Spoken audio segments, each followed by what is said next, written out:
네, 기억장치 관리 전략에 대한 설명을 하도록 하겠습니다. 일단은 관리 전략의 종류를 정확히 판단하셔야 됩니다. 거기는 세 가지가 존재하지요. 반입 전략, 패치 전략, 그 다음 배치 전략, 플레이스먼트 전략, 그 다음 교체 전략. 이게 각각 뭔지를 살펴보겠습니다. 일단은 자, 주기억 장치가 이렇게 있어요.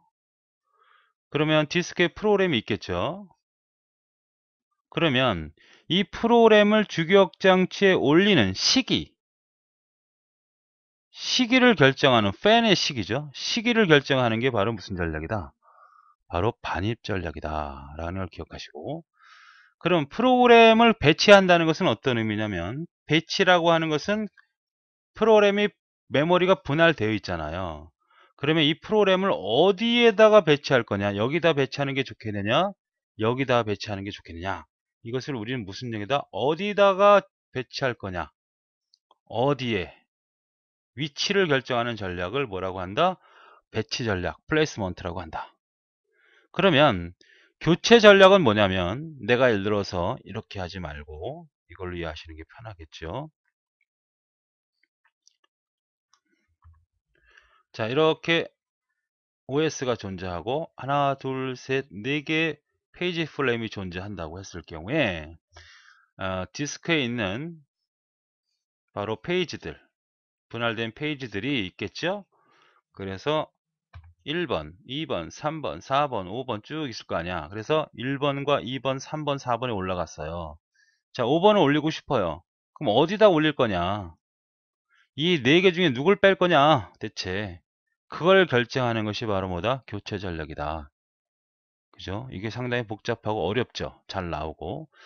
일단 반입 전략은 설명했을 때, 배치 전략은 설명했을 때 어떤 걸 찾느냐를 일단 먼저 기억하셔야 되겠고, 얘는 뭐다? 팬을 결정하는 거고, 얘는 페어를 결정하는 거고, 얘는 how나 what을 결정하는 거죠. 어떤 거랑 교체할 거냐. 그죠? 그래서 배치 전략에는 최초 적합이라는 게 있고, 최초입니다. first fit, 최적, 가장 좋은 자리, 최악이라는 세 가지가 있고요. 교체 전략이라고 하는 것은 여러 가지가 존재하지요. 뭐 OPT라는 것도 있고, FI, FO라는 것도 있고, 여러 가지가 있는데 하나하나 살펴보도록 하겠습니다.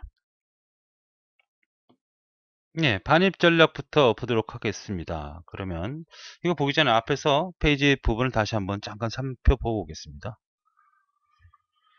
자, 반입 전략은 뭐라 그랬어요? 반입 전략은 정의는 뭐라고? 프로그램에 뭘 결정한다? 시기를 결정한다. 적지 않은 시기. 그래서 요구 반입과 예상 반입이라는 게 있어요. 이제 조금 이따 배우고. 배치는 뭐다? 위치를 결정하는 거예요. 그래서 first, best, worst 비트가 있고, 교체 전략은 빈 공간을 확보하는 거죠. 교체하기 위해서 how나 what이고, 거기에는 opt, fi 여러 가지 종류가 있다. 자, 그 중에 먼저 뭘 보겠다? 반입 전략을 배우겠다는 얘기입니다. 자, 반입 전략은 뭘 결정하는 거죠? 프로그램이, 자, 이거를 써볼까요? 자, 이렇게 프로그램이 있고, 메모리가 있고, 여기 운영체제가 있습니다. 디스크가 존재하죠. 자, 여기는 프로그램이 올려야 돼요. 그러면 여러분이 보통 프로그램을 실행한다는 것은, 여러분이 프로그램 바탕화면에 프로그램을 실행한다는 것은 바로 요구 반입입니다. 요구 반입. 그러니까 요구할 때, 요구할 때, 요구가 있을 때, 여러분이 실행했을 때, 이것이 그때 메모리에 적재하는 것이 바로 요구 반입이에요. 그죠? 그런데 자, 읽어보고 넘어가죠. 프로그램 실행하는 것은, 그러니까 통용 프로그램을 여러분이 실행하는 것은 바로 요구 반입이라는 거죠. 외부 명령을 사용하는 것은 사용자 요구에서 주격 장치로 적재하는 것이다. 자, MS-DOS라고 하는 운영체제의 외부 명령어들은 디스크 안에 존재하거든요. 이걸 끌어다가 실행하는 것이 외부 명령 실행 형태예요. 그럼 예상 반입은 뭐냐면,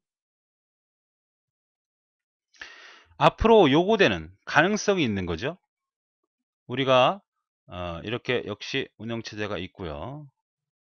운영체제가 있고, 메모리를 디스크에서 끌어올리는데, 프로그램을 실행하는 것을 요구 반입이라고 한다면, 실행을 요구하진 않았지만 앞으로 가능성이 높아, 사용할 가능성이 높아 미리미리 올려놓는 거, 그것 중에는 우리가 배운 것 중에 뭐예요?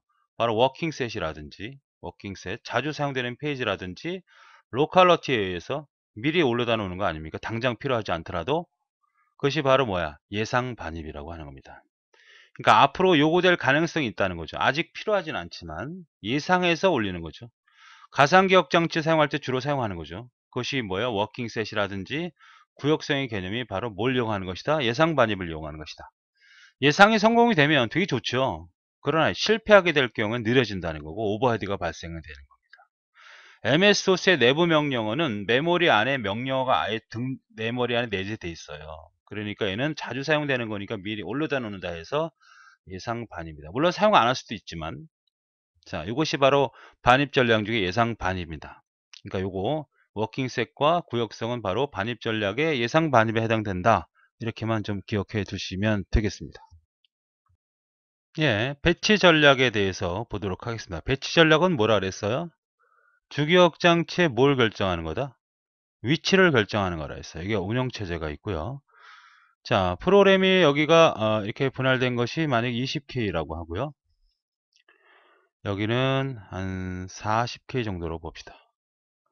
그 다음에 여기는 뭐 10K 정도로 보고, 그 다음에 여기는 한 80K 정도로 보고, 80.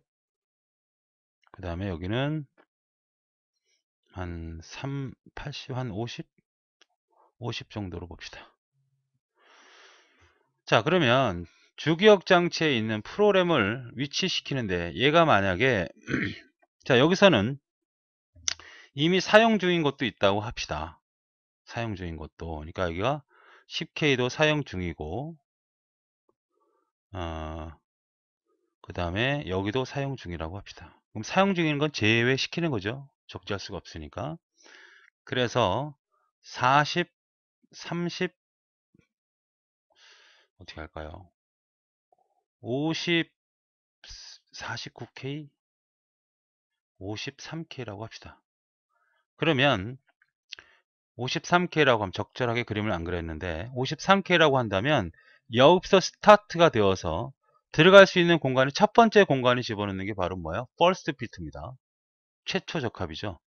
그러니까 여기는 있으니까 안 되고 여기 들어갈 수 있어요. 안 들어가네. 53 못 들어가죠. 못 들어가죠. 여기 들어가죠.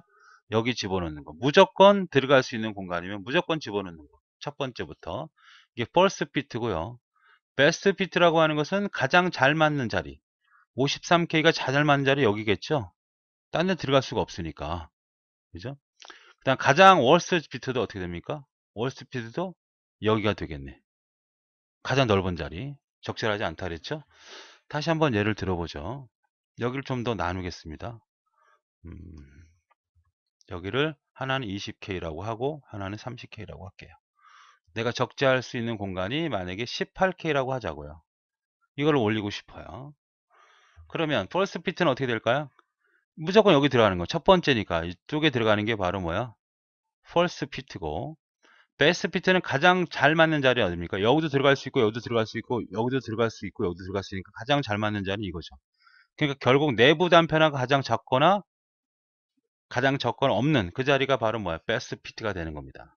월스 피트는 가장 큰 공간에 집어넣는 거야. 이 공간에 가장 크죠? 이 공간에 집어넣는 게 바로 월스 피트입니다. 그래서 펄스 피트라고 하는 것은 초기 결정력이 가장 빠르죠. 가장 지나가다가 들어갔으면 무조건 들어가니까. 월스나 베스트 피트는 어떻게 됩니까? 가장 잘 맞는 자리나 가장 넓은 자리를 찾아야 되니까 가장 결정력이 그만큼 찾는 시간이 필요하다는 거죠. 월스 피트는 내부 단편화가 가장 크고 베스트 피트는 가장 작다고 할 수 있는 거죠. 그래서 시험 문제는 이렇게 그림을 그려놓고 적재될 페이지 프로그램을 집어넣고 프로그램 크기를 주고 바로 베스트 피트, 워스트 피트, 퍼스트 피트로 집어넣었을 때 어디가 적절한 영역이냐 이걸 찾는 문제가 주로 나오고, 좀 더 어렵게 나오면 적재했을 때 내부 단편의 합은 얼마냐 이렇게 물어보는 경우도 있습니다. 자, 그러면 책에 있는 그림을 갖고 다시 한번 설명을 하죠. 자, CK 프로그램인데 9K 들어갈 수 있어 없어요? 퍼스트 피트는 사용 중에 못 들어가죠. 크게 안 맞은 거 못 들어가죠. 25K 공백은 여기에 들어가는 겁니다. 그죠? 여기도 들어갈 수 있고 여기도 들어갈 수 있지만 첫 번째 만나는 공간에 집어넣는다 이런 얘기입니다. CK는 가장 잘 맞는 자리가 어디예요? 여기잖아요. 10K 공백. 사용 중인 건 절대 안 되고 빈 공간이 있으되 가장 잘 맞는 거. 내부 단편화가 1K죠. 그 다음 10K 프로그램이 가장 안 맞는 곳 30K 공백이 있네. 가장 큰 공간에 집어넣고 내부 단편화 가장 크잖아요. 그죠? 내부 단편화가. 이 영역이 바로 월스피트로 작업하는 것입니다. 자, 그러면 그림을 보고 찾는 건 기본적으로 나오고 설명을 줄 수도 있어요. 그러면 설명을 보고 찾을 수도 있어야 됩니다. 자, 입력 최초 작업은 입력된 작업을 주기억 장치에서 작업을 수행할 수 있다면 그 첫 번째 집어넣는 거죠. 여러 공백 중 배치가 가능한 첫 번째 집어넣는 거고, 결정을 가장 빨리 내릴 수 있죠. 왜냐하면 우정체 뒤지자마자 집어넣으니까 들어갈 수 있으면. 그런데 false fit 말고 best fit나 worst fit는 찾아봐야 되잖아요. 여러 개를 비교 판단해 봐야 되니까 느리죠. 내부 단편과 크기 상관없다는 거죠. 첫 번째 들어가 있으면 다 들어가죠. 초기 결정력이 가장 빠르다. 아주 중요합니다. 그거에 비해서 최저 적합은 어떤가 보자. 최적 접합은 입력된 중에 가장 잘 맞는 자리. 그죠? 프로세스 크기를 차감하여 가장 작은 프로세스에 배치하는 거죠. 가장 잘 맞는 자리니까 그 크기에 비례해서 가장 작은 거. 그러니까 영역이 있어요. 여기에 들어갔을 때 요 남는 요 크기와 요거의 차감에서 가장 작은 것. 내부 단편화 가장 적을 수밖에 없죠. 결정적이 느리다. 왜? 가장 잘 맞는 자리를 찾아야 되니까. 그러니까 설명했을 때 찾을 수 있어야 되겠고요. 또 최악 접합도 마찬가지군요. 최악 접합도 입력된 작업을 주기에 가장 잘 맞지 않는 공백, 잘 맞지 않는 공백에 집어넣어야 되겠고, 그 다음에 가장 크게 생기는 공간, 내부 단편화 가장 큰 곳, 그죠? 역시 차감해서 공간이 있게 있으면 이게 들어가서 이 크기와 하고 요 프로램퍼스 크기에 차감해서 가장 큰 공백이 생기는 경우, 내부 단편화 큰 경우에 배치하는 것이 바로 최악 접합입니다. 구분하실 수 있죠? 충분히 구분할 수 있다고 생각이 됩니다. 예, 이제는 교역장치 관리 전략 중에 교체 전략에 대해서 배우도록 하겠습니다. 일단 교체 전략의 의미가 어떤 건지를 다시 한번 새겨보고 생각을 해봅시다. 자, 메모리가 있고요. 그 다음에 운영체제가 적재되어 있습니다. 자, 그러면 지금 이 영역이 3개의 페이지 플레임, 3개의 페이지를 적재할 수 있는 페이지 플레임이 4개라고 하면 디스크에 존재하는 페이지가 존재하겠죠? 여러 개가 존재한다고 가정을 해봅시다. 자, 그러면 여기가 번호가 1번, 2번, 3번, 4번, 5번, 6번 쭉 있고, 여기가 올라간 게 이제 1번 페이지가 올라가고 2번 페이지, 3번 페이지, 4번 페이지가 올라갔다고 합시다. 그러면 내가 지금 필요한 게 이제 사용자가 쓰임에 따라서 1번, 2번, 3번, 4번, 5번, 3번, 2번, 4번, 1번, 2번, 5번 이렇게 올릴 수 있잖아요. 그러니까 이거 사용하는 이 방법 페이지 수 이거죠. 이 페이지의 번호는 사용자 프로그램을 쓰는 사람마다 다 다르기 때문에 항상 똑같지 않습니다. 그래서 1번, 2번, 3번 올라가 4번까지 올라갔다가 칩시다. 이제 5번 올라가야 되잖아요. 그럼 얘네들 중에 누굴 빼야 될 거냐 이거죠. 이걸 결정하는 것이 바로 교체 전략이다. 그 중에 OPT라고 하는 전략은 최적화 전략이라고 해서 앞으로 이루어질 상황을 미리 보고 한번 해봐라. 이건 이제 현실적이지 않은 거죠. 현실적이지 않지만 한번 해봐라 이런 형태가 되는 거고요. FIFO라고 하는 것은 가장 오래된, 그러니까 지금 여기서 보면 1번 페이지, 2번 페이지, 3번 페이지, 4번 페이지가 올라갔잖아요. 이제 5번 페이지가 올라가야 됩니다. 그런데 가장 오래된 게 누가? 얘잖아요. 그러니까 얘를 제외시키고 페이지 아웃시키고 바로 5번 페이지가 올라가는 이런 형태를 취한다고 하면 바로 FIFO라는 얘기죠. 또 LRU라는 것도 있어요. LRU라고 하는 건 뭐냐면 이거는 리센트리라는 얘기거든요. 최근의 사용, 유스라는 얘기예요. 사용, 최근의 사용이 가장 적은 페이지라는 거죠. 얘가 만약에 사용한 지가 얼마 안 됐다. 사용한 지가 최근에 사용했고, 가장 최근에 사용했고, 최근에 사용하지 않았다 그러면 최근에 사용하지 않은 놈과 교체하는 것이 LRU죠. 그러니까 최근에 사용하지 않았다는 얘기는 앞으로 사용할 가능성이 없다는 얘기니까 그놈과 교체하자 이런 얘기고, 또 LFU라는 것도 있어요. LFU라는 것은 F가 이제 사용 횟수죠. 프리퀀스라고 해서 사용 횟수가 가장 적다. 얘가 3번 쓰고 얘가 2번 쓰고 얘가 10번 썼고 여기가 5번 써랬다면 누구야? 얘랑 교체하는 거죠. 왜? 사용 횟수가 가장 적으니까. 그렇죠? 이걸 교체하는 것이 바로 LFU. 되겠습니까? 이런 형태 알고리즘을 이제 하나하나 특징과 함께 배워야 되겠죠. 그래서 이런 형태를 그린다고 그러면 우리가 이렇게 생각을 해야 돼요. 문제는 어떤 형태가 나오겠냐면 페이지가 나오겠죠. 이렇게 해서 운영체제가 올라가 있고 운영체제가 올라가 있습니다. 그럼 페이지 플레임이 하나, 둘, 셋, 네 개, 세 개라고 합시다. 보통 세 개 많이 나오니까. 그럼 요구사항이 있을 거 아니야. 1번, 2번, 3번, 4번, 5번, 2번, 4번, 2번, 3번, 2번, 1번 이렇게 돼 있다 그러면 어떻게 되는 거야? 1번이 올라가고 또 2번이 올라가고 3번이 올라가는 형태의 모습을 중첩이 되니까 보기가 뭐 하니까 앞으로 어떻게 그리겠다 이런 얘기냐면 이렇게 그림을 그릴 거예요. 자, 1번 페이지가 올라갔죠? 2번 페이지가 올라갔죠? 3번 페이지가 올라갔잖아요. 그럼 4번 페이지는 누구랑 교체할 거냐? 만약 얘랑 교체하면 4번, 2번, 3번이죠. 그러니까 이것은 어떤 거죠? 이건 바로 이전 거고, 이건 지금 현재 거고. 또 내려서 5번 5페이지에 올라가 있다 그러면 2번과 교체하게 됐다 그러면 5번이고 4번이고 3번이죠. 그러니까 요거를 뭐라고 보자. 얘를 이거로 보고, 얘는 이거로 보고, 얘는 이렇게 보자 이거죠. 그래야지만 여러분이 풀어내기가 용이하거든요. 아시겠습니까? 자, 그래서 첫 번째부터 보면 자, OPT부터 봐야 되겠군요. 자, OPT는 앞에서도 잠깐 얘기를 했던 거죠. 사용해서 정확히 예측하고 교체하는 겁니다. 가장 오랫동안 사용하지 않을이에요. 가장 중요합니다. 안은이라고 하는 것도 나와요. 이거는 미래란 얘기죠. 미래.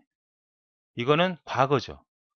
그러니까 오랫동안 사용하지 않은 놈과 교체하겠다는 거고 이거는 않을 것 같은 미래니까 현실성이 없다는 거죠. 그러니까 알고리즘으로서 가장 이상적이지만 이 블렌들리라고 하는 것은 이제 FIF 쪽으로 집중을 하시는 게 좋겠습니다. 이상적이지만 실현 가능성이 희박하다. 앞으로 사용할 페이지를 미리 알 수 없기 때문이다. 그래서 페이지 수가 가장 적음으로 성공이 가장.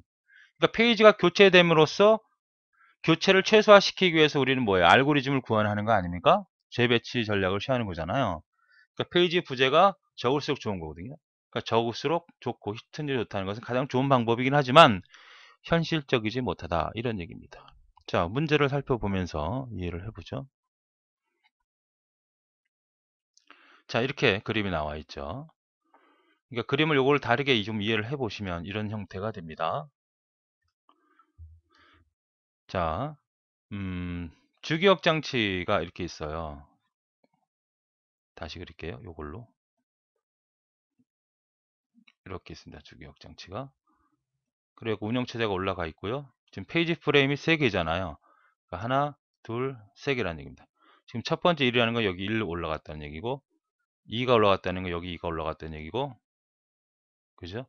3이 올라갔다는 얘기예요. 그 다음에 다시 1이 올라갔다는 얘기는 여기 1을 사용했다는 얘기죠. 요 3개의 그림을 요 하나로 보는 거예요. 그렇죠? 그래서 최종적으로 남아있는 페이지가 되는 거죠. 내정적으로 6, 4, 3이 남아있는 형태가 되는 거죠. 자, 이런 모습으로 이해를 하고 하나하나 확인을 해 보겠습니다. 자, 문제가 나오는 패턴이 이렇습니다. 자, 3개의 페이지 플레임이니까 이걸 3개를 그려야 되죠, 여러분은. 이런 형태로 그림을 그릴 수 있겠죠? 3개의 플레임이니까 이런 형태로 그림을 그려나가는데 3개라고 그랬으니까 이렇게 3개로 나눠야 되죠. 4개라고 하면 어떻게 나눌까요? 이렇게 그려지고 하나, 둘, 4개로. 그죠? 그 다음에 OPT 기법을 쓰라 그랬으니까 지금 이제 배우려고 하는 거고 그 다음에 이제 요거 페이지가 이거죠. 참조 페이지가 이거란 말이에요. 어떤 사용자가 쓰는지 모르지만 이 프로그램은 1, 2, 3, 4, 1, 3, 5, 3, 4, 3, 4, 6으로 쓰고 있는 거죠. 그렇죠? 일단 여기서 먼저 한번 해보고 자, 몇 개의 페이지가 요거 됐습니까? 둘, 넷, 여섯, 여덟, 12개란 말이에요. 그러니까 어떻게 그림을 그려라? 이렇게 해서 그림을 그려야죠, 여러분이. 16개니까 이렇게 해서 이렇게 4등분으로 나누고 그 다음에 여기 또 3등분으로 나누면 되죠. 이렇게. 시험장에서 이렇게 하라는 얘기입니다. 자, 그리고 몇 개로 나눠? 플레임이 3개니까 이렇게 3개가 되는 거예요. 그렇죠? 요거 플레임을 여기다 씁니다. 1번, 2번, 3번, 4번, 1번, 3번, 5번 이거 그대로 쓰는 거예요. 3, 4, 3, 4, 6 이렇게 쓰세요. 자, 그 다음에 이제 올라갑니다. 처음엔 비어있으니까 1번이 올라가요. 비어있으면 페이지 폴트 발생한 겁니까? 안 합니까? 발생한 거죠. 왜냐하면 디스크 드랍에 명령을 줘야 되고 페이지 사상 테이블에 등록해야 되고 있는 게 아니니까. 그러니까 처음에는 무조건 페이지 폴트가 발생해요. 그러니까 1번 있는 상태 2번 요구했습니다. 폴트 발생하죠. 1번 있는 상태 2번 있는 상태 3번 페이지 폴트 발생했죠. 자, 이제 4번을 올려야 되는데 이거는 OPT라고 하는 것은 최적이에요. 앞으로 사용하지 않을, 그러니까 미리 보고해봐라 이거죠. 이건 볼 수가 원래는 없다. 근데 이 최적화는 보고해보자 이거죠. 보고 1, 4가 올라간 누가 앞으로 사용할 1, 2, 3 중에 누가 1, 3, 2가 없잖아요. 2가 그죠? 앞으로 2는 없잖아. 알고서 할 수는 없지만 보고해봐라는 거잖아. 아, 그럼 누구랑 교체하자? 4번을 여기다 쓰고 1번, 3번은 그대로 유지하니까 폴트 발생하죠. 근데 1번은 여기 있네요. 1번에 있으니까 이건 기존에 있으니까 바로 성공한 거죠. 3번 1, 4, 3 성공했죠. 3번 있었던 거니까. 5번 1, 4, 3에 5번 교체할 대상을 찾아야 되네. 자, 1번, 3번, 4번. 3번, 4번이 있죠. 1번은 앞으로 사용 않잖아요. 그러니까 이거랑 교체하는 거예요. 5번, 4번, 3번 폴트. 어쨌든 교체가 일어나거나 없으면 그 폴트가 발생하는 거죠. 3번 있죠. 5번, 4번, 3번 성공했고 4번 어떻게 돼요? 있죠. 여기에 4번, 3번 성공했고 3번 역시 있죠. 계속 성공하는 거죠. 4번, 5번, 4번, 3번 성공했죠. 그죠? 그 다음에 6번은 뭐 아무거나 고치하면 돼요. 첫 번째 교체한다고 합시다. 이건 문제를 주어주겠죠. 그러니까 오피트를 했을 때 맨 마지막은 첫 번째 교체하라 이렇게 주겠죠. 뭐 그렇게 문제 다루지진 않으니까 어쨌든 6으로 교체되면서 최종적으로 남는 것이 뭐가 됩니까? 643이 남아 있는 거죠. 그러니까 운영체제에 OS가 올라갔고 3개의 플랫에서 최종적으로 맨 처음에 뭐가 올라갔고 1, 2, 3 올라갔다 최종적으로 뭐가 남는 거예요? 643이 남아 있는 형태가 되는 거죠. 무슨 말인지 아시겠습니까? 그래서 시험 문제는 어떤 거예요? 페이지 폴트 몇 개? 6개. 성공 6개. 그러니까 히트율이 몇 개냐? 히트 몇 개냐? 6개. 폴트 수 몇 개냐? 다 물어볼 수 있죠. 6개. 성공률은 얼마냐? 이렇게 물어보면 성공률은 당연히 12개 중에 6개니까 50%에 해당되는 그런 성공률을 갖고 있는 방법이다. 라는 걸 이렇게 표현한 겁니다. 이해하실 수 있겠죠? 예. 예, 이번에는 FIFO입니다. 그러니까 이것은 어떤 의미를 갖고 있는 거죠? 가장 오래된 페이지예요. 그러니까 가장 오래된 페이지와 그러니까 이미 페이지에 들어와 있을 거 아닙니까? 그러면 타임 스탬프라고 하는 건 기록부죠. 시간을 기록해서 그 기억 시간이 가장 오래된 거를 교체하는 겁니다. 가장 간단하고 페이지 교체가 가장 많죠. 히트율이 떨어진다는 얘기입니다. 그래서 페이지 인플루언스가 증가하면 페이지 수가 감소되는 게 당연하지만 페이지 인플루언스가 증가할 때는 현실적으로 부재가 더 증가되는 모순이 발생하는 것을 블레이드 모순이다. 반드시 기억하셔야 되죠. 자, 우리가 이런 경우죠. 자, 운영체제가 있고요. 페이지 플레임이 3개짜리와 페이지 플레임이 만약에 4개짜리가 있다고 하면 당연히 이 3개의 공간을 쓰는 공간에서는 페이지 폴트가 이것보다는 더 많이 일어날 것 같잖아요. 그러나 실제로 해보면 4개의 페이지 플레임이 있는 게 더 일어날 때도 있다. 100% 그렇진 않고 페이지 플레임이 많다고 해서 이게 개수가 4개에서 3개로 많다고 해서 이 FIFO로 수행을 했을 경우에 그만큼 페이지 폴트가 떨어지느냐 적다고 떨어지느냐? 아니다. 많다고 해도 떨어질 수 있다는 거죠. 적절한 운영이 중요하다는 것을 정의한 사람이 벨레디예요. 그것을 벨레디 모순이다. 다시 말하면 3개로 해서 4개로 늘린다고 해서 페이지 폴트 수가 줄어들진 않는다. 줄어드는 것 같지만 이것이 이제 벨레디 모순인데 한번 운영을 해보죠. 자, 역시 뭐 제가 직접 그리는 게 여러분이 좀 이해가 편한 것 같아서 직접 그려보겠습니다. 자, 어쨌든 역시 뭐예요? 3개의 플레임이니까 역시 이렇게 그려요, 여러분. 역시 12개죠? 그러니까 12개니까 이렇게 그립니다. 이렇게 할 수 있죠? 네, 이렇게, 이렇게. 그 다음에 이렇게, 이렇게. 그 다음에 이렇게, 이렇게. 이렇게, 이렇게. 그래서 세 쪽을 냅니다. 아이고. 이렇게 세 쪽을 냈어요. 그러니까 세 개를 썼죠? FI 기법이에요. 역시 옆에 있는 걸 씁니다. 1, 2, 3, 4, 1, 2, 5, 1, 2, 3, 4, 5예요. 자, 올라갑니다. 처음에는 무조건 폴트 발생하죠? 기존에 있던 거 올리고 두 번째 거 올라가면서 폴트 발생하고 첫 번째, 두 번째 거 놔두고 세 번째 올라갈 때 발생. 자, 그러면 4를 올려야 되는데 누구를 빼야 되는 거야? 1, 2, 3 중에 없으니까. 가장 오래된 게 1번이겠죠. 그러니까 4 올리고 2, 3에서 폴트 발생합니다. 또 누굴 빼야 돼요, 이번에? 4는 최근 올라간 거, 2가 오래됐죠. 그러니까 4는 놔두고 2와 교체합니다. 그래서 1이 되고 여기 3이 돼서 폴트 발생해요. 자, 또 교체를 해야 되네. 누가? 4는 1은 3이 가장 오래됐죠. 그러니까 4하고 1은 놔두고 3 폴트 발생하죠. 또 5는 누가? 여기 2로 봐야 되지. 2로. 그 중에 4가 가장 오래된 거죠. 그러니까 다시 5를 올립니다. 그래서 1, 2에서 폴트 발생합니다. 굉장히 많이 발생하죠. 자, 1을 있으니까 기존에 있으니까 이게 이제서야 성공을 했네. 5, 1, 2 그중 성공했죠. 또 3 누구랑 교체해야 돼? 요거는 확인해 보면 되죠. 얘는 이렇게 돼 있고 얘는 이만큼이고 얘는 요만큼이잖아요. 여기까지 있네. 시간이 가장 오래된 거 아니야 얘가. 그러니까 누구랑 교체해요? 5는 그대로 놔두고 3과 2랑 교체되면서 폴트가 발생하죠. 자, 4는 또 바꿔야 되겠네요. 누가 오래됐나요? 누가? 자, 5는 이만큼 있고 3은 지금 최근이고 얘는 어떻게 돼? 이만큼이나 오래됐네. 그러니까 2랑 교체해야 되겠네. 그러니까 5는 놔두고 3 놔두고 여기 4와 교체가 일어나고 자, 5는 그대로 놔 있고 3 있고 4 해서 성공했죠. 그래서 폴트 수가 몇 개? 7개나 되네요. 성공률이 몇 개입니까? 3개밖에 안 되네요. 그래서 성공률이 7개가 아니라 9개가 돼야 되겠죠? 12개니까. 그러니까 12개 중에 300개 안 되는 성공률을 갖고 있는 거죠. 최종적으로 남아있는 건 뭐냐 물어보고 히트율, 폴트율, 포트 개수, 성공률 이렇게 물어보는 형태가 되는 겁니다. 자, 그러면 여기 보세요. 자, 이렇게 1번 올라갔죠? 그죠? 2번 올라가지고 표시한 겁니다. 계속 폴트가 발생하잖아요. 그러니까 이건 어떤 거랑 교체하는 거는 제가 지금 그림을 그리듯이 이렇게 막대를 거보면 알 수 있는 그런 형태가 됩니다. 시험에 잘 나오는 그런 알고리즘이 실제로 잘 나와요. 이게 만약 4개라고 하면 뭘 그려요? 하나를 더 그려놔야 된다는 얘기죠.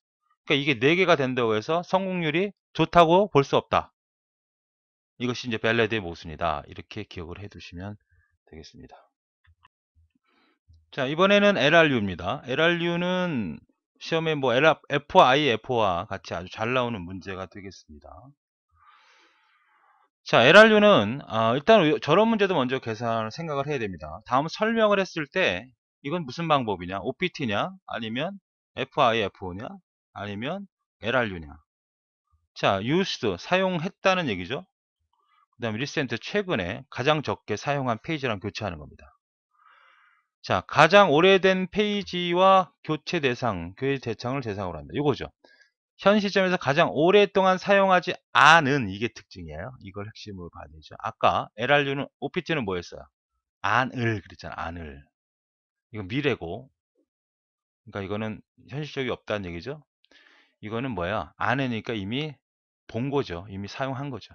그래서 계수기를 둬서 사용한 그러니까 가장 오랫동안 사용하지 않은 그러니까 오래됐어도 최근에 사용한 것은 교체되지 않는다는 거죠. 그러니까 오래됐어도 최근에 사용한 거는 사용할 가능성이 높다 앞으로. 자, 알고리즘을 보면서 한번 생각을 해 보겠습니다. 역시 이것도 제가 한번 그림을 그려놓고 생각을 해 볼게요. 자, 이렇게 역시 12개를 그려봅니다. 자, 이렇게 나누고 또 이렇게 나누고 이제 할 수 있겠죠. 3개로 나누고 3개로 나누고 3개로 나누고 3개로 나눕니다. 여기는 4가 아니고요. 3으로 고치셔야 됩니다. 3이에요. 3. 수정하십시오. 자, 그 다음에 페이지를 3개로 줬으니까 3개로 나누고요. 페이지 풀림이 3개. 그 다음에 참조 페이지를 옆에다 쓰겠습니다. 1, 2, 3, 4, 1, 3, 5.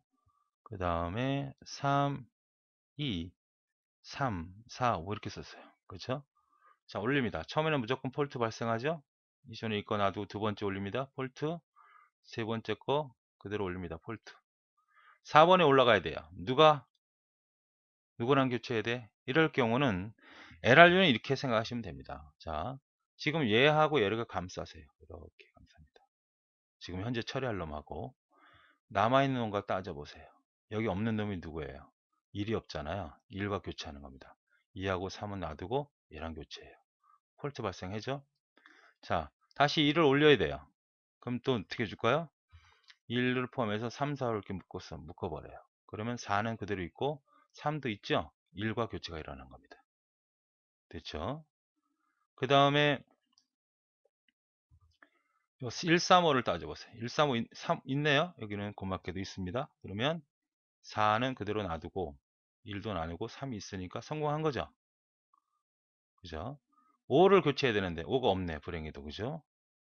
5도 없으니까 이제 5를 이렇게 묶어요. 135. 1하고 3은 있죠? 요 안에 요거랑 교체해야 되죠. 자, 3은 성공했어요. 그러니까 5, 1, 3은 그대로 놔둡니다. 이건 폴트고 이건 성공했죠. 2 또 바꿔야 되죠. 그럼 다시 어떻게 해줍니까? 요 2, 4, 5, 2, 3, 1을 묶어요. 그러면 5는 그대로 있고 3은 그대로 있고 얘랑 교체하면 되죠. 폴트 발생합니다. 그 다음 2, 3, 4 성공했죠? 3이 있으니까 그러니까 3은 그대로 놔두고 2도 성공했고 3이 있으니까 그대로 놓은 거예요. 성공했어요. 4는 또 바꿔야 되죠. 어떻게 바꿀까요? 이렇게 또 묶어줘요. 그러니까 2하고 3은 그대로 쓰고 4가 없으니까 여기다 교체해줘. 교체. 그 다음 5는 또 어떻게 될까요? 마지막에 이렇게 묶어서 이게 최근에 사용한 거가 되니까 4는 그대로 3은 그대로 요거랑 교체하면 되죠. 그러니까 이렇게 동그랗게 묶어내는 건 지금 최근에 사용한 거고 여기는 어떻게 돼? 이전 거잖아. 최근에 거들을 남겨둬야 되니까 3, 4, 5에서 이 4, 2, 3에서 누구랑 교체해야 돼요. 그죠? 4하고 3은 있으니까 그대로 쓰고 없는 놈 2가 오래됐잖아요. 가장 오래됐죠. 여기서 볼 때는. 그래서 얘랑 교체되는 겁니다. 그래서 역시 성공 횟수가 몇 개입니까? 하나, 둘, 세 개밖에 안 되네요. 그러니까 히트율은 3개. 그죠? 실패율은 몇 개? 9개. 성공률은 3. 이렇게 처리가 되는 문제입니다. 혹은 맨 마지막에 남아있는 페이지 플레임의 페이지는 뭐냐? 그러면 4, 5, 3을 찾을 수 있어야 되는 그런 문제가 되겠습니다. 자, 그 다음에 LF는 어떻게 처리가 되는 거냐면요. 사용 횟수죠. 사용 횟수. 자, 이렇게 있다고 합시다. 역시 OS가 그려지고 나서 자, 페이지가 이렇게 있어요. 4개 페이지가 있다고 합시다. 그러면 지금 페이지 정보를 갖고 있는 거죠. 이게 1번 페이지고 2번 페이지고 3번, 4번 페이지라고 합시다. 1번 페이지, 2번 페이지, 3번, 4번 페이지가 있는데 지금 5번 페이지가 올라가야 돼요. 그럼 얘네들과 누구랑 교체할 거냐 이거죠. 그러면 이거에 대한 횟수가 있을 거라고요. 사용 횟수. 자, 예를 들어서 여기가 2번 사용했고 여기는 10번, 11번 사용했고 얘는 12번 사용했고 얘는 1번 사용했다. 그럼 누구랑 교체해야 돼요? 4번이랑 교체해서 5번이 올라가요? 1로 올라가는 이런 형태를 취하는 것이 바로 LF다. 그러니까 프리퀀시라는 것은 사용 횟수거든요. 사용 횟수가 횟수를 참조할 기업 참조 변수에 확보한 후에 참조할 때 일씩 증가한다는 거죠. 그러니까 1번 사용한 건 2번 사용했던 거고 2번은 이만큼 3번은 이만큼 4번은 이만큼 사용됐으니까 이게 횟수 가장 적죠. 그래서 주기억 장치에 있는 페이지 중에 교체하려고 할 때 참조 변수에 기억된 값, 이게 참조 변수라고 할 수 있겠네요. 가장 적은 페이지와 교체 대상 선정하는 기법이다. 횟수가 가장 적은 페이지와 교체한다. 사용 횟수와 기억된 참조 변수 각 페이지를 두어 사용한다. 그러니까 이렇게 자주 사용되는 페이지들은 어떤 걸 이용하면 되죠? 워킹셋이라는 얘기 들어봤죠? 아, 자주 참조되는 페이지. 물론 지금 4개밖에 없지만 이것이 이게 40개라고 하면 사용 횟수가 2번과 3번이 굉장히 많이 사용되는구나. 그러면 그것들은 교체 대상에서 제외시켜서 주기억 장치에 기억시키자. 그것이 바로 워킹셋이라고 하는 겁니다. 그러니까 이 워킹셋은 변경이 될까요? 안 될까요? 그러니까 지금 여기에 페이지 집합이라고 하는 건 2하고 3이야. 그죠? 근데 이것이 교체가 될까요? 안 될까요? 우리가 만약 배구 선수나 어떤 스포츠 경우에서 주전이죠, 주전 얘네들은. 교체 대상 하는 게 아니지. 근데 걔네들을 다칠 수 있잖아요. 자, 이렇게 사용하다가 갑자기 어느 시점이 되어서 이 1번이 무진장 많이 사용이 됩니다. 한 50번 사용되고 얘는 그대로 유지가 되고 얘는 한 800번 사용했다고 합시다. 그러면 워킹셋은 어디로 바뀌어야 돼? 2에서 1번하고 4번으로 바꿔줘야죠. 그 워킹셋을 변경할 수 있는 것은 바로 PFF라고 하는 기법입니다. 그러니까 워킹셋을 바꿀 수 있는 거. 근데 이 LF에는 뭐예요? 바로 사용 횟수. 다시 한번 OPT는 뭡니까? 최근에 사용하지 않을 않을. 네, FIFO는 뭐예요? 가장 오래된 놈, 오래된 페이지와 교체. LRU는 뭐예요? 앞으로 사용하지 않을, 오랫동안 사용하지 않을. 이건 안을, 이건 안은, 이 은입니다. 자, 이것이 바로 LF예요. 자, NUR입니다. 이거는 뭐예요? Not used recently죠? 자, 이거는 이런 의미가 돼요. 역시 운영체제를 그려놓고, 메모리를 그려놓고 생각을 해볼게요. 자, OS가 있고요. 하나, 둘, 셋, 네 개 페이지 플랜이 있다고 합시다. 요거에 대한 정보를 어떻게 기록하고 있냐면 1번, 2번, 3번, 4번 페이지인데 하나는 참조 비트고 하나는 변형 비트예요. 이거는 다른 말로 해석을 하면 호출이라고 할 수 있고요. 이거는 사용이라고 할 수 있습니다. 그러면 1번, 2번, 3번, 4번 페이지가 있는데 지금 5번 페이지가 올라가려고 그래요. 누구랑 교체를 하겠느냐? 그러면 두 개의 비트를 사용하거든요. 그래서 0, 0, 1, 0, 0, 1, 1, 1 이렇게 정보가 계속 갱신이 됩니다. 그럼 이 0이라는 건 뭐냐면 아까란 뜻이야. 아까. 오래전에란 뜻입니다. 1이라는 건 뭐냐면 최근에란 뜻이에요. 자, 5가 뭐다? 아까의 5자. 오래전에야. 그러면 어떤 의미가 되는 거예요? 이 0은 이 1번 페이지는 오래전에 불러다 놓고 오래전에 사용한 놈이잖아요. 이거는 최근에 불러다 놓고 호출했고 최근에 사용한 놈이죠. 그러니까 우리가 디스크에서 불러오는 것을 뭐라고 그래요? 참조, 호출 비트라고 하는 거고 변형 비트는 올려다 놨더라도 사용하지 않을 수 있거든요. 사용을 했다는 게 바로 뭐야? 사용 비트라고. 변형 비트라는 거죠. 그럼 3번 페이지는 뭐야? 아까 오래전에 불러다 놓고 최근에 사용한 거예요. 이거는 최근에 불러다 놓고 최근에 사용한 거거든요. 그러면 어떤 것이 가장 교체 대상이 됩니까? 최근에 불러놓고 최근에 사용한 놈은 앞으로 사용할 가능성이 높으니까 오래전에 불러다 놓고 오래전에 사용한 놈은 교체 대상이 되겠죠. 그래서 1번과 교체를 하는 것이 바로 NUR이에요. 그래서 두 개의 하드웨어 비트, 참조 비트, 변형 비트를 쓰는 건 이것밖에 없거든요. 두 개를 사용한다는 거 포인트고요. 어, 하드웨어 비트죠. 이게 하드웨어 비트입니다. 하드웨어로 구성된 비트라는 겁니다. 자, 예를 들어 이렇게 돼 있어요. 책에 있는 내용입니다. 자, 페이지 번호가 있고 참조 비트가 있다. 얘는 뭐예요? 1번은. 최근에 사용했고 오래전에 갖다 사용한 겁니다. 불러다 놓고. 이건 최근에 불러다 놓고 최근에 사용한 거고 오래전에 불러다 놓고 오래전에 사용한 거야. 이런 형태의 정보가 계속 작업이 될 때마다 갱신이 되는 거거든요. 이 데이터가. 어떻게? 0과 1이 계속 갱신이 된단 말이에요. 그렇죠. 그러면 여기서 가장 요 4개 페이지를 봤을 때 4개 1, 2, 3번은 문제 주겠죠? 그래서 가장 첫 번째 교체되는 대상이 누구냐 그러면 3번이 답이 되겠죠. 가장 오래전에 불러다는 오래전에 사용한 거니까. 가장 나중에 교체되는 는 누굴까요? 얘겠죠. 2번. 최근에 불러다 놓고 최근에 사용한 거니까. 아시겠습니까? 그러니까 문제를 주고 딱 4개를 주고 가장 첫 번째 교체 대상되는 놈은 뭐야? 00이 되겠죠. 이렇게 기억을 해 두시면 되겠습니다. 자, 그 다음에 PFF는 뭐냐 이렇게 나왔습니다. PFF는 앞에서 잠깐 얘기를 했죠. 뭐 LFU를 설명할 때 설명했습니다. 자, 1번 페이지, 2번 페이지, 3번 페이지, 4번 페이지인데 얘가 지금 사용했던 횟수가 얘는 2번이다. 여기는 11번이다. 여기는 15번이다.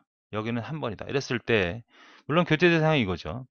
근데 얘네들은 너무 많이 사용되니까 얘네들은 주기억 장치에 아예 기억시켜서 빼지 않는 거죠. 여기다가 2번과 3번은 아예 교체 대상에서 제외시켜요. 그러니까 2번과 3번 픽스 시키는 거죠. 이걸 워킹셋이라고 그랬죠. 그런데 사용하다 보니까 얘가 더 늘어날 수 있고 얘는 그대로 멈춰 있고 얘도 멈춰 있고 계속 늘어나다 보면 이걸 뭘로 바꿔줘야 돼요? 1번과 4번으로 바꿔줘야 되지 않습니까? 그래서 워킹셋을 바꿔주는 알고리즘이 바로 PFF예요. 그러니까 이렇게 메모리에 있는 것이 워킹셋으로 구성했다면 그대로 유지할 수는 없잖아요. 얘가 사용이 더 이상 없다면 얘를 남겨두면 페이지 폴트가 많이 발생할 거 아닙니까? 그러니까 더 이상 변경이 되었던 많이 사용되는 페이지와 따져서 그 페이지 워킹셋을 변경해주는 알고리즘을 우리는 PFF다 이렇게 얘기를 하는 거죠.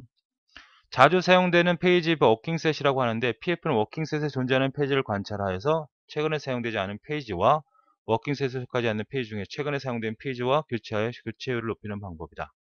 무슨 말인지 아시겠죠? 그 다음에 세컨드 찬스라는 건 2차 기회를 부여하는 겁니다. 이거는 이제 가장 핵심적인 사항이 어떤 내용이냐면 이거죠.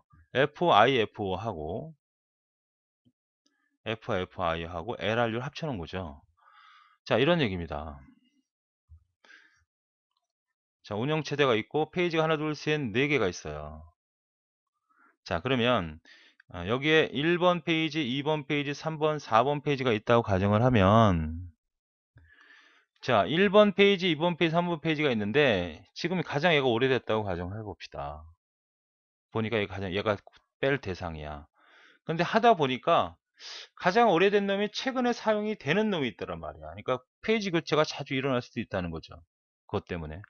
그래서 가장 오래된 놈은 확률적으로 보니까 최근에 사용할 가능성이 높아. 그럼 이 놈은 놔두고 그 다음 놈을 제거해 버리는 거죠. 그러니까 얘한테 한 번의 기회를 더 주는 거죠. 그러니까 이놈이 뭐가 돼 버리는 거예요?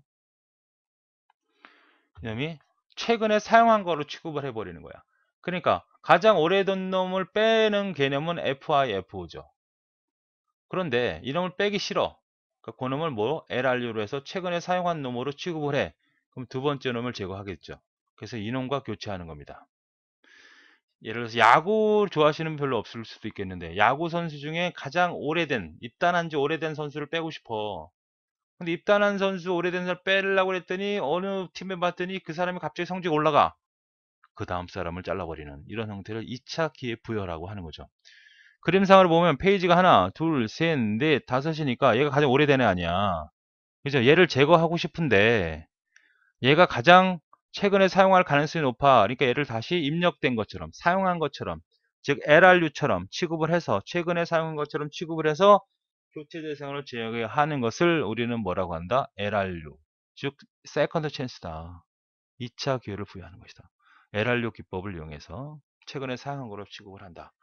이것이 바로 LRU입니다. 세컨드 찬스입니다. 그러니까 두 가지가 합쳐서 바로 뭐야? 세컨드 찬스가 됐다. 이렇게 기억을 해 두시는 게 중요합니다. 네, 이번 시간에는 기억장치 관리 전략 중에 그 주기억장치의 이제 할당과 회수에 대해서 배우도록 하겠습니다. 자, 이 할당과 회수라고 하는 개념은 일단 세 가지가 있다는 거 여러분이 기억하셔야 되겠고요. 뭐 이 정도만 기억해도 이 부분에 대해서는 크게 문제가 되지 않죠. 그러니까 어떤 의미가 되냐면 우리가 메모리가 이렇게 있을 거 아닙니까? 주기억장치가 있고 여기가 만약에 운영체제가 있다. 그럼 이제 분할해서 사용할 거 아닙니까? 어떻게 해요? 이렇게 분할이 될 거 아니에요. 이렇게. 그죠? 그러면 여기가 이제 만약에 사용 중이면 0이 1이고 사용 중이 아니고 쓸 수 있으면 0이고 또 사용 중이면 1이고 그 다음에 사용 중이면 1이고 그래서 내가 여기 부분에서 1과 0으로 이렇게 세팅을 시켜서 사용 여부를 판단하는 거죠. 그래서 나가 만약에 이 첫 번째 공간이 다 사용이 됐다 그러면 이게 뭘로 바뀌면 될까요? 0으로 바뀌면 되겠죠. 그러니까 메모리가 분할된 공간 안에서 사용 여부를 비트 하나만 가지고 처리하는 이런 방식이 바로 뭐냐면 비트맵입니다. 비트맵. 그러니까 비트맵 방식은 뭐 단순한 구조죠. 옛날에 초기 시스템에 사용했던 방식이죠. 그래서 분할된 영역에서 사용 중이면 1이고 이제 한 비트를 가지고 그 분할 영역을 쓰기 때문에 어떻게 보면 상당히 빠르고 단순할 수 있지만 어떤 뭐 단편화를 해결한다든지 여러 가지 융통성이라든지 그런 것들은 없는 그런 방식을 말합니다. 그에 비해서 이제 연결된 링크드 리스트 방법이라고 하는 건 이거죠. 그거는 이제 뒤에 페이지가 있는 거니까 그걸 참조해서 확인해 보죠. 일단 비트맵부터 볼까요? 이론을. 자, 비트맵을 보면 분할된 기억장치 정보를 0과 1로 구분한다는 얘기죠. 영역이 사용 중이면 1이고 사용 중이 아니면 0으로 세팅하는 것이죠. 블록이 크기가 크면 비트맵 용량이 줄어드는 거죠. 그러니까 블록대 그 분할된 영역이 이게 메모리라고 하면 하나 두 개 다르면 비트가 몇 비트가 필요한 거야. 이렇게 사용 중이면 3비트가 필요한 거지 않습니까? 더 많으면 어떻게 될까요? 비트가 하나 둘 여섯 개면 비트가 6비트가 필요한 거죠. 그 얘기를 하고 있는 겁니다. 얘기는. 그러니까 페이지가 크면 이게 덩어리가 크면 비트의 용량이 줄어든다는 얘기예요. 작으면 반대로 용량이 늘어난다는 얘기고, 사용되지 않는 영역이 있거나 단편화가 발생해도 합병, 지박 같은 거는 어렵다. 이게 초기 시스템을 사용했던 거기 때문에 뭐 그 정도 저런 어떤 메모리를 전략하고자 하는 그러한 기술은 없었다는 거죠. 순차 검색만 가능하므로 검색도가 떨어진다는 단점. 어쨌든 비트맵은 그런 개념만 기억을 해 두시면 되겠고, 그 다음에 연결된 리스트라고 하는 것은 책에 나와 있는 그림대로 보면 이런 얘기가 되겠죠. 연결된 리스트, 이제 메모리가 이렇게 있지 않습니까? 50K 연관, 그 다음에 30K, 그 다음에 40K, 35, 20K 이렇게 있잖아요. 그럼 사용이고 공백이고 사용 이렇게 있잖아요. 그러면 이 P라고 하는 것이 뭐냐면 사용 중이라는 얘기입니다. 지금 프로세스가 있다는 얘기고, 100K부터 100K 위치부터 50K 공간이 있다는 거예요. 그리고 그 다음 번지를 이렇게 연결을 합니다. 그러면 그 150이 나와 있겠죠. 150K 공간이 시작 번지가 되고 30K 공간이 지금 할당되었고 비어있다는 얘기입니다. 이건 홀의 뜻이에요. 홀. 비어있다는 얘기고, 그 다음에 다시 그 번지를 가리켜요. 그 다음 번지는 이번에는 요거죠. 요거에 대해서 180번지에 해당되는 위치에 있고, 그 다음에 40K 공간이 할당된 거, 0에 구분되어 있고, 홀이니까 비어있는 거죠. 다시 이쪽으로 와서 220K는 35K 공간이 존재하고, 프로세스가 있고, 220K부터 시작이 되고, 이렇게 연결해 나가는 거죠. 그래서 경우에 따라서는 내가 이 여기 있는 용량, 여기 있는 용량을 변화시켜서 만약에 150이면 어떻게 됩니까? 150에 대한 공간을 좀 더 이렇게 줄여서 이렇게 늘려 나갈 수도 있다는 얘기죠. 그러면 얘가 만약에 150이라고 하면 왜 올라가면 130 되겠죠? 이걸 130으로 바꾸고 130으로 바꾸고 여기서도 좀 더 늘렸다고 하면 한 50K 정도로 바꿔준다 그러면 그 공간이 더 크다는 걸 알 수 있잖아. 그만큼 융통성이 있다는 겁니다. 아까 버디 시스템이라고 하는 거는 이 공간이 있다 없다 이게 판단밖에도 있지 않지만, 얘는 시작 번지와 그 공간의 크기가 존재하기 때문에 여러 가지로 좋은 그런 방법으로 이용할 수 있다는 거죠. 자, 연결된 리스트 방법이 있고요. 좀 읽어보시면 이런 얘기입니다. 분할되는 구조가 동적 연결한 링크드 리스트 구조, 연결시킨다는 구조죠. 그래서 프로세스는 존재, 비어있으면 홀, 그 다음에 false, fit, best, worst에 사용이 아주 적합하죠. 그걸 찾아가기가 쉬우니까. 추가 삭제와 용이함으로 통합, 합축 효과가 있다는 거죠. 그러니까 linked list라고 하는 것은 이거를 연결했을 때 이 공간을 없앨 수가 있거든요. 그럼 이 두 개가 합쳐질 수 있다는 거죠, 정보가. 여긴 10K, 여긴 20K, 여기 30K다 그러면 얘를 없애버리면 얘가 50K를 가질 수도 있고 얘가 30K를 가질 수 있는 거 아닙니까? 그게 통합 같은 개념이 좋다는 거죠. 그러나 링크드 리스트 자체는 포인터를 가지고 연결해 나가기 때문에 어느 정도는 속도는 다소 떨어질 수밖에 없다. 이런 특징이 있습니다. 그 다음에 세 번째 버디 시스템이라는 게 아주 특이하고 재미있는 거죠. 이거는. 그러니까 얘는 2의 K배로 가는 거예요. 그러니까 지금 여기서 보면 128, 256 있잖아요. 그러니까 뭐 64K 단위, 뭐 128K 단위, 이게 다 이게 K승배죠. 256 단위, 이런 단위로 분할해서 사용으로 쓰는 겁니다. 자동으로. 자, 1메가 공간이 있습니다. 그러니까 처음에 70K짜리가 들어온 거죠. 그러면 잘라요. 쭉 잘라다 보니까 128K 안에 들어오잖아요. 더 자르면 64K는 못 들어가잖아요. 그러니까 A를 싣습니다. 그 다음에 35K를 집어넣어요. 그럼 35K는 여기 공간이 128K로 잘라졌잖아요. 이게 진짜 256가 아닙니까? 128 썼어. 그럼 여기서 128을 쓴다는 건 너무 아깝잖아. 35니까. 그러니까 또 잘라. 그래서 64K 안에 B를 집어넣습니다. 이번에 80을 집어넣어요. 80을 집어넣으면 이 80 같은 경우는 여기는 64에 들어갈 수가 없잖아. 그러니까 그 다음에 다시 256을 분할해서 그 안에 또 잘라서 128K 양거에다 집어넣는 거죠. 그 다음에 이제는 어떻게 돼? A를 제거했다고 가정을 하면 A는 제거되니까 128이 남아 돌고 다시 60을 집어넣어요. 60을 집어넣으면 아까 남아있죠. 여기도 집어넣을 수 있고 여기도 집어넣을 수 있고 여기도 집어넣을 수 있지만 이 공간이 가장 적합하지 않습니까? 그래서 집어넣습니다. B를 제거해요. 그럼 64 해결이 되고 다시 D 제거하면 이게 이제 64가 해결이 되면서 통합이 돼서 256이 들어가죠. 그러니까 256이 들어갈 수 있는 공간. 그러니까 여기서 만약에 200이다 그러면 200이 이 공간에 들어가는 거죠. 그렇죠? 만약에 100이다 그러면 어디로 들어가면 돼요? 여기는 아까우니까 여기 들어가는 거고. 그렇죠? 그 다음에 만약에 30이다 그러면 이 상태에서 30이다 그러면 이것도 분할해가지고 이것도 분할해서 이 안에 집어넣는 거죠. 만약에 5K다 그러면 또 분할해서 16K 혹은 8K 안에다 집어넣는 거죠. 무슨 말인지 알겠죠? 이렇게 자동으로 분할시켜 작업을 하는 것이 바로 버디 시스템이죠. 특징을 살펴봅시다. 버디 시스템은 신속하다는 거죠. 일단 어떤 포인트를 갖고 있거나 그런 정보를 갖고 있는 게 아니라 그냥 우리가 갖고 있는 아까 얘기했던 것처럼 그냥 배수배로 잘라서 가는 거예요. 내가 만약 3K다. 그러면 만약에 128이다. 128 나누고 64 나누고 32 나누고 그 다음 16 나누고 8 나누고 4 이렇게 돼 이 공간을 집어넣는 거예요. 아시겠습니까? 만약에 100K다 그러면 여기 아까 128이었다. 128이다 하면 여기다 집어넣는 거죠. 물론 내부 단편은 존재할 수밖에 없는 거죠. 그래서 신속하다는 거하고 이 K 승으로 처리된다는 거고 단편화가 존재한다는 게 뭐 간단한 특징이라고 할 수 있습니다. 그래서 우리는 기본적으로 이 작업에는 비트맵하고 링크리스트 그 다음에 버디 시스템이 3개가 존재한다는 것만 일단 우선적으로 기억을 하시고 지금 설명한 대로 이렇게 특징을 설명했을 때 그 중에 어떤 거냐 이걸 찾을 수 있는 정도면 되겠습니다. 예, 그 다음에 이제 기억장치의 주소 사상 기법이라는 게 존재합니다. 존재하는데 그 중에 이제 그 관계가 있었죠. 우리가 앞에서 배워서 페이지 사상 테이블이라는 게 있었잖아요. 그것이 이제 어떻게 매핑이 되는지를 간단하게 이제 살펴보면 이런 얘기가 되겠습니다. 디스크 안에 페이지가 존재하지 않습니까? 그죠?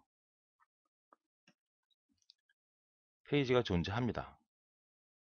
컬러가 안 뜨네요. 예. 자, 그러면 이게 분할을 했을 거 아니에요. 그 크기가 얼마다? 4K라고 분할을 했습니다. 그래서 8개의 페이지가 존재하죠. 메모리 안에 있는 이제 그 사상 테이블이죠. 그 다음에 주기억 장치의 실제 플레임이죠. 메모리 플레임. 그래서 처음에 이제 D라고 하는 이 프로그램이 여기 있네요. 예. 011 프로그램 올라가지 않습니까? 세 번째 프로그램이 이게 올라가잖아. 그죠? 이게 이제 앞에 0이 011 0 붙어 있는 거예요. 그죠? 3비트니까. 그래서 올라갈 거 아닙니까? 그죠? 그 다음에 메모리는 실제 이 메모리 번지가 0번지라는 거죠. 그래서 올라갔으면 1이고 올라가지 않았으면 0이 되는 거죠. 자, B라고 하는 것이 올라갔어요. B는 이거죠. 101이잖아요. 두 번째 여기 올라갔단 말이죠. 그러니까 디스크의 페이지 번지는 5번지가 들어가 있고 그 다음 실제 기억 장소는 여기라는 거죠. 그죠? 이 위치. 그 다음에 010 얘가 올라간 거 아닙니까? 얘가 올라갔어. 그러면 얘도 어디에 올라갔습니까? 이거 올라갔죠. 이런 식으로 착착착 올라갑니다. 물론 더 사상 테이블에 더 존재할 수 있는 거죠. 지금 4개밖에 없지만 지금 8개로 나눴으니까 8개가 존재할 거라는 거예요. 그죠? 계속 존재한다는 얘기입니다. 이 상태에서 만약에 이 상태에서 내가 만약에 G라고 하는 이 값을 올리고 싶어요. 어디다가? 지금 보니까 얘가 별로 쓸모가 없어 얘가. 그럼 얘를 날려요. 그럼 없어지는 거죠. 그럼 얘를 공간에 올립니다. 그러면 얘가 뭐가 될까? 이 공간에 들어갈 값이 110이 되는 것이고 그 다음에 이 공간이 그대로 유지가 되면서 다시 1로 세팅이 되면서 이 정보가 올라간 거죠. 이렇게 관리하는 것을 우리가 파이지 사상 테이블에서 정리되는 그런 과정입니다. 자, 그래서 실제로 이제 프로그램으로 가게 되면 우리가 이렇게 블록으로 페이지, 그 다음에 세그먼트, 디스플레이먼트 이렇게 주소 양식으로 가지고 있죠. 블록 사상의 경우에 그러니까 번지가 이제 B가 이제 페이지, 세그먼트 번호가 되는 거고요. 여기 이제 여기 들어갈 거는 아까 얘기했던 페이지라든지 블록 번호가 세그먼트 번호가 되는 거고 그 다음 디스플레이먼트는 이제 가지거리라고 해서 옵셋 번지라고 하는 거죠. 자, 요거는 실제로 책에 있는 문제를 풀면서 이해를 해보도록 하겠습니다. 자, 이렇게 되어 있습니다. 다음 페이지 사상 테이블을 참조하여 문제 답을 하시오 이렇게 나와 있죠. 한 페이지가 4K이고 가상 주소가 이렇게 되어 있다는 거죠. 그러니까 요거는 뭐야? 3은 지금 페이지 테이블이니까 크기가 똑같죠? 예, 페이지라고 하는 것은 똑같은 블록으로 되어 있는 거고 시작 주소가 이렇게 되어 있다는 거예요. 그렇죠? 그러니까 페이지 번호가 디스크에 존재하는 페이지 번호가 뭐 1, 2, 3, 4 이렇게 있다는 거고 실제로 주기억 장소의 번호가 주소가 이렇게 1230 이렇게 있다는 얘기입니다. 아시겠죠? 그래서 가상 주소가 3,1236이라는 얘기는 세 번째 해당되는 거죠. 그러니까 5670이 되는 거야. 이 번지가 만약에 5670이다. 그 다음에 1236이라는 건 거기서부터 떨어진 것이죠. 여기서부터 얼마큼 떨어졌느냐에 따라서 이렇게 떨어졌다. 그럼 이 거리가 얼마라는 거야? 1236이라는 얘기죠. 그러니까 실제 위치하는 곳은 여기라는 거죠. 그래서 여기 계산을 해보면 5670 번지에다가 1236 더해서 6906이 되는 이런 번지가 실제 주소다는 거죠. 실기억 장치 위치다. 이걸 찾아내는 정도예요. 여기 틀렸죠? 요거 지워버리세요. 여러분 책에서. 그래서 시험 문제 이렇게 나오면 요거 번지를 찾아가서 3번지 찾아가서 5670이 있다. 그럼 거기다가 요 가지거리에 해당되는 디스플레이를 더해 주시면 디스플레이 먼트를 더해 주시면 실기억 증서가 나오는 겁니다. 그 다음에 그 세그먼트도 마찬가지예요. 세그먼트도 지금은 세그먼트는 차이점이 있다고 하면 어떤 거가 될까요? 차이점이 있다면 이 크기가 서로 다르다는 얘기 아닙니까? 그래서 가상 주소가 이렇게 되어 있는데 이거 수정을 하셔야 되겠죠? V는 2,200입니다. 그럼 2를 찾아가죠? 그럼 6600이잖아요. 6600. 에다가 얼마? 200번째 떨어졌으니까 200을 더하면 6800이 된다는 얘기예요. 요거 계산하는 정도. 2번 페이지를 찾아가서 하면 6600. 거기서 200만큼 떨어진 것이니까 더하면 6800번지가 된다. 요걸 찾는 정도의 수준. 아시겠습니까? 그 정도만 잘 기억을 해 두시면 되겠습니다.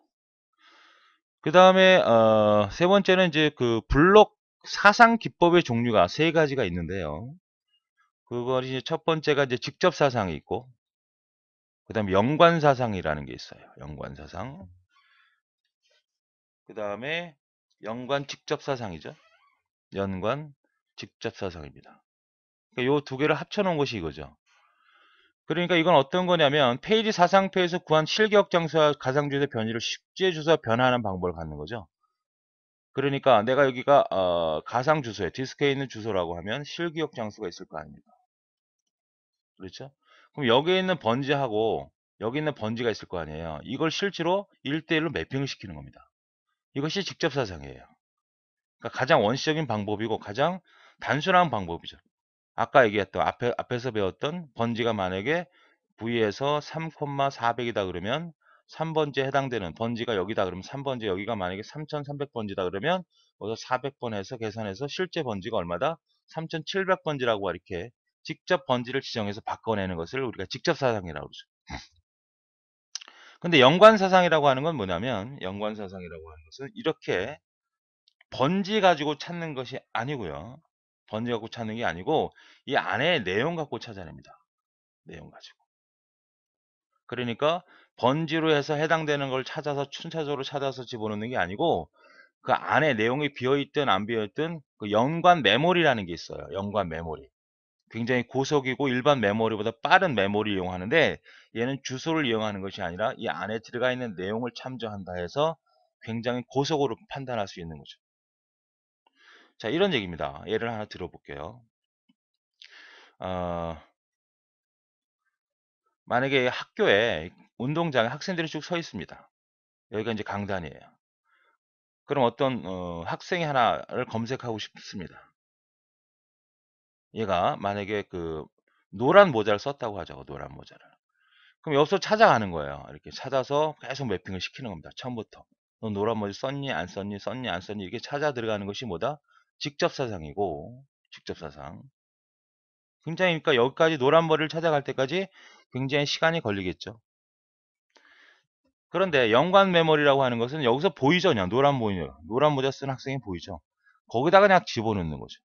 그러니까 얘네 하나하나를 위치한 값을 물어보면서 대응을 시켜서 변환하는 것은 직접 사상이라고 하는 거고, 강론에 딱 보니까 노란 모자 쓴 놈이 보이잖아. 거기다가 실제로 데이터를 갖다 놓는, 프로그램을 갖다 놓는 이런 형태를 우리는 연관 메모리라고 하는 거죠. 그런 메모리가 연관 메모리입니다. 그러니까 연관 사상이라고 하는 거죠.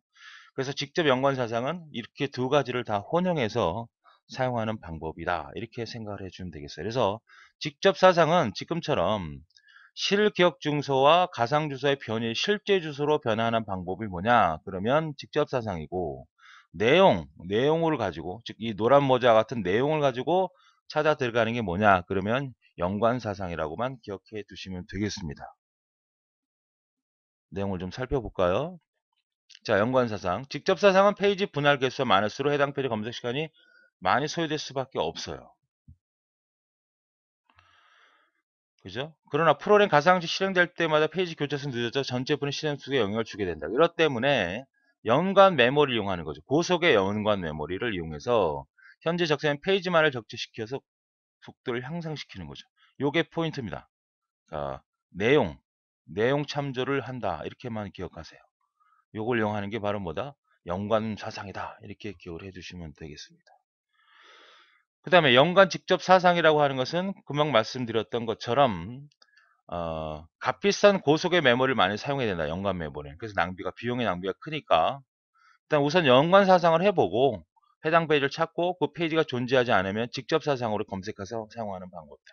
이것이 연관 직접 사상이다. 이렇게 기억을 해두시면 되겠습니다. 여러분은 세 가지가 있다는 거 기억하시고 특히 영어로도 잘 기억해 두시고요. 그 다음에 설명을 했을 때 이게 무슨 사상을 말하는 거냐 이 정도만 파악하실 수 있으면 되겠습니다.